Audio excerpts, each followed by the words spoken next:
Rwanda for English, amagambo 10 urukoresha y'icyongereza ariko utayazi. Of course, nyine, yego. Of course, as obvious as expected. Of course, I will come. Yego, nzaza. Second, cyangwa se ijambo rya kabiri tugiye kureba ni ijambo ryitwa just. Nibyo, ni ukuri. Just, fair, exactly. He has just arrived. Nibyo, yahageze. Just, ngira ngo murabibona ni ijambo ryacu. Exactly cyangwa se fairly, byose bivuga ko uvuga ikintu cy'ukuri. Number 3, comfortable, kiboneye cyangwa se gitunganye.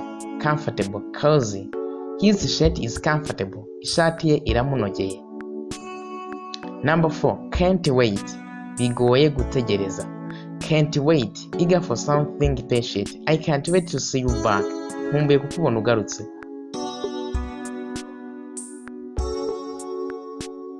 Next, cyangwa se ijambo rikurikiyeho,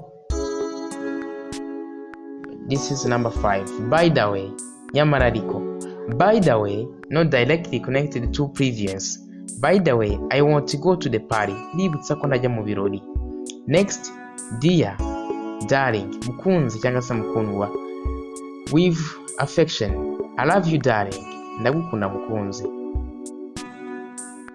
Yes, darling and dear got to mean the same thing. Bijya gusobanura ikintu kimwe ubwira umukunzi. Number 7 is postpone. To postpone, to set back, arrange to take place at time later. Gusubika nyine. Meeting was postponed. Inama yarasubitswe. Appreciate, number 8, gushimira. To be grateful with something. Oh, I appreciate your presence. Gushimiye ko waje. Number 9, whatever, wherever, whenever. Icyo ari cyo cyose, ahari hose, igihe cyari cyo cyose. Whatever you want to bring, whatever you find. Nuboneka uzazane ibyo uzabona. Number 10, the last one is guys, basore. As talking to adult males. How's it guys? Uragenda basore. Hano ububwira abantu b'igitsina gabo. Thank you so much to be with Rwanda for English. Love you so much.